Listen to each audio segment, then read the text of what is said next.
बिस्मिल्लाहिर्रहमानिर्रहीम, अस्सलाम वालेकुम। मैं हूँ आपके साथ मिशल बुखारी और आप देख रहे हैं मेरा channel Mitchell Bukhari official YouTube channel. नाज़रीन, आज की जो वीडियो है ये AR रहमान यानी भारत के क्या पूरी दुनिया के एक बहुत ही मारूफ म्यूज़िक कंपोज़र के बारे में है। अपनी बेमिसाल कॉम्पोजिशंस की वजह से 2 मरतबा ऑस्कर अवार्ड हासिल कर चुके हैं, 2 ग्रैमी अवार्ड्स अपने नाम कर चुके हैं और भारत के आला तरीन सिविलियन अवार्ड्स पद्मश्री और पद्म भूषण के अलावा लातादाद अवार्ड्स इनको मिल चुके हैं। इनकी कॉम्पोजिशंस की धूम न सिर्फ बॉलीवुड बल्कि हॉलीवुड तक है। अमेरिका के टाइम मैगज़ीन ने इन्हें इस सदी का सबसे बड़ा मौसीकार करार दिया है। एक बार फिर AR रहमान साहब ख़बरों में हैं और ख़बरों में क्यों हैं ये मैं आपको बताऊंगी, लेकिन इससे पहले इनके फ़न और शख्सियत के बारे में जानना बहुत ज़रूरी है। नाज़रीन, AR रहमान ने 1992 में इंडियन फिल्म इंडस्ट्री से अपने म्यूज़िक करियर का आगाज़ किया था और इनकी पहली ही फिल्म रोजा के गानों ने बॉक्स ऑफिस के तमाम रिकॉर्ड्स तोड़ दिए थे। उसके बाद AR रहमान ने पीछे मुड़कर नहीं देखा और कामयाबी के झंडे गाड़ते चले गए। दिल से, ताल, स्लमडॉग मिलियनेयर, जोधा अकबर और हर वो फिल्म जो उन्होंने की उसने मकबूलियत के नए से नए रिकॉर्ड्स बनाए। ये तो था AR रहमान के फ़नी कदकाट का एक छोटा सा तारुफ। अगर इनके काम के बारे में लिखने बैठे तो मैं समझती हूँ कि किताबें लिखी जा सकती हैं। लेकिन अब आते हैं AR रहमान की ज़ाती ज़िंदगी के एक ऐसे पहलू के बारे में बात करते हैं जिसका ज़िक्र अगर हम नहीं करेंगे तो AR रहमान की शख्सियत का मुकम्मल तारुफ नहीं हो पाएगा। नाज़रीन, शोहरत की बुलंदियों पर पहुंचने से पहले इस बाकमाल आर्टिस्ट की ज़िंदगी बहुत ही मुख्तलिफ थी। यहाँ तक कि इनका नाम भी AR रहमान नहीं था बल्कि दिलीप कुमार था। जी हाँ, आप समझ गए होंगे कि ये मारूफ मौसीकार जिसे आप AR रहमान के नाम से आज जानते हैं, इसने एक हिंदू घराने में आंख खोली थी और इनके वालिद मद्रास के तामिल फिल्मों में एक साजिंदे के तौर पर काम करते थे।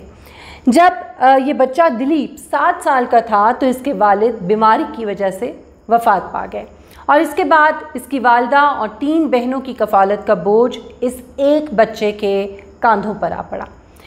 इसी दौरान दिलीप ने म्यूज़िकल इंस्ट्रूमेंट पियानो की जो कीबोर्ड है वो बजाने में महारत हासिल कर ली थी और यही इसकी रोज़ी रोटी का एक ज़रिया भी बन चुका था।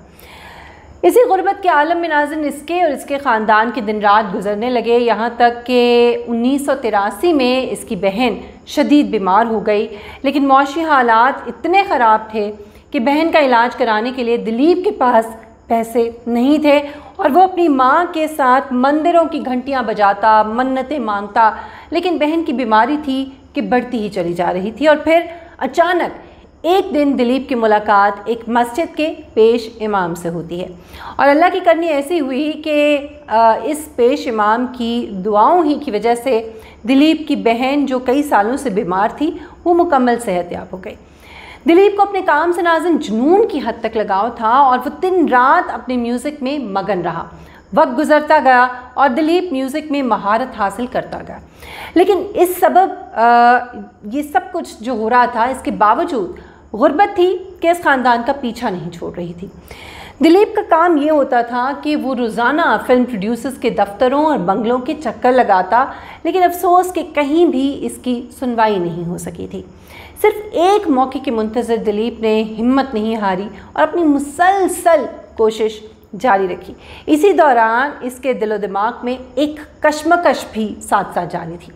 गुर्बत और मुश्किलात ने इसे ज़िंदगी और दुनिया की हकीकत से काफ़ी हद तक रूशनास कर दिया था और इसके दिल के किसी कोने में ईमान की शम्मा रोशन हो रही थी। और बिल आखिर 1999 में दिलीप की ज़िंदगी में एक नया मोड़ आता है जब 27 साल की उम्र में सिर्फ दिलीप ही नहीं बल्कि अपनी बहन, तीनों बहनों और वालिदा समेत ये पूरा ख़ानदान मुसलमान हो जाता है, यानी इस्लाम कबूल कर लेता है। इमाम साहब ने मद्रास के इस दिलीप कुमार का नाम अल्लाह रखा रहमान रखा, जो अब सारी दुनिया में AR रहमान के नाम से जाना जाता है।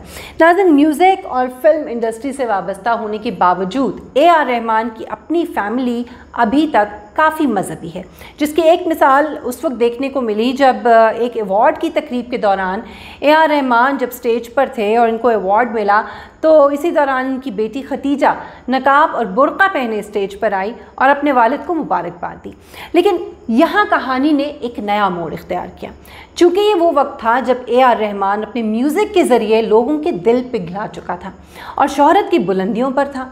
इसी वजह से इसकी जो ज़ाती ज़िंदगी थी और ख़ास तौर पर इसके मज़हब की तब्दीली की जो दास्तान थी, उससे भी लोग काफ़ी हद तक वाकिफ़ हो चुके थे। भारत के इंतहा पसंद हिंदू एलिमेंट्स के लिए इस मामले ने, जब AR रहमान की बेटी बुर्का पहने स्टेज पर आई, तो ये सारा जो वाक़या था ये जलती पे तेल का सा इसने काम किया। और जो इस मामले को भारतीय मीडिया है उसने भी खूब उछाला, बल्कि यहाँ तक कि AR रहमान और उनकी फैमिली का मजाक उड़ाया गया।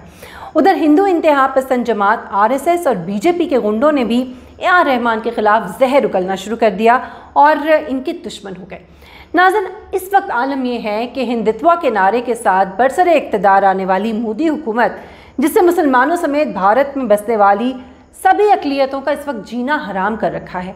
एक हिंदू से मुसलमान बनने वाले मौसीकार की कामयाबी को आप सोच सकते हैं कि किस तरह बर्दाश्त किया जा सकता है वहाँ पर। सो इस वक्त हालत ये है कि दुनिया जिसे मौजूदा ज़माने का सबसे बेहतरीन मौसीकार मान रही है, उस अजीम फ़नकार AR रहमान पर इंडियन फिल्म इंडस्ट्री के दरवाजे सिर्फ इसलिए बंद किए जा रहे हैं क्योंकि वो एक टैलेंटेड मुसलमान है, और वो भी हिंदू से कन्वर्ट होकर मुसलमान होना।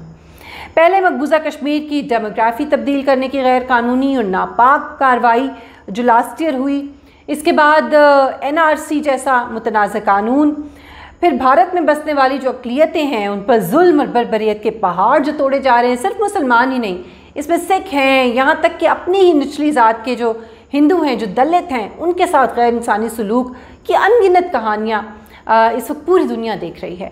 और ऐसे में अब मुसलमान फ़नकारों के साथ ज़्यादतियों का आगाज़ AR रहमान से होता दिखाई दे रहा है। लेकिन अफसोस की बात यह है कि भारतीय फिल्म इंडस्ट्री के सबसे मारूफ स्टार्स, जिनमें शाहरुख खान शामिल हैं, सलमान खान हैं, सैफ अली खान हैं, इस सारी सूरत हाल पर बिल्कुल खामोश हैं। अलबत्ता आमिर खान ने माजी में हमने देखा कि कुछ आवाज़ उठाई, लेकिन इस कोशिश पर उन्हें कत्ल तक की धमकियां दी जाती रहीं। सो इस सारी सूरत हाल में दीपिका पादुकोण का किरदार हमने देखा गुज़श्ता दिनों कि बहुत ही काबिल तारीफ़ रहा। हालांकि वो ख़ुद एक हिंदू मज़हब से ताल्लुक़ रखती हैं, लेकिन इसके बावजूद जवाहरलाल नेहरू यूनिवर्सिटी के मुसलमान तलबा पर जब इंतहा पसंद हिंदुओं ने हमला किया था, तो उसके ख़िलाफ़ आवाज़ उठाने में वो आगे थी और ख़ुद बल्कि तलबा के साथ उनके एहतजाज का हिस्सा भी बनी थी। इनके अलावा भी कुछ उसूल पसंद फ़नकारों ने इस पर एहतजाज किया था, जिनमें सोनम कपूर हैं, जिनमें स्वरा भास्कर हैं, जिनमें दिया मिर्ज़ा हैं, आलिया भट्ट हैं। लेकिन नाज़रीन, बॉलीवुड के जो मुस्लिम स्टार्स हैं उनको ये बात जहन में ज़रूर रखनी चाहिए कि आज अगर उन्होंने, चाहे AR रहमान हो या भारत के बसने वाले बाकी मुसलमान हो, इन पर होने वाली जो ज़्यादती है उस पर अगर वो चुप साधे रखेंगे तो कहीं ऐसा ना हो कि कल वो ख़ुद इस तासुब का शिकार हों और इस बारे में फिर उनके लिए आवाज़ उठाने वाला कोई ना हो। इस बारे में आपकी क्या राय है ये ज़रूर बताइए, आप कमेंट सेक्शन में कमेंट कर सकते हैं।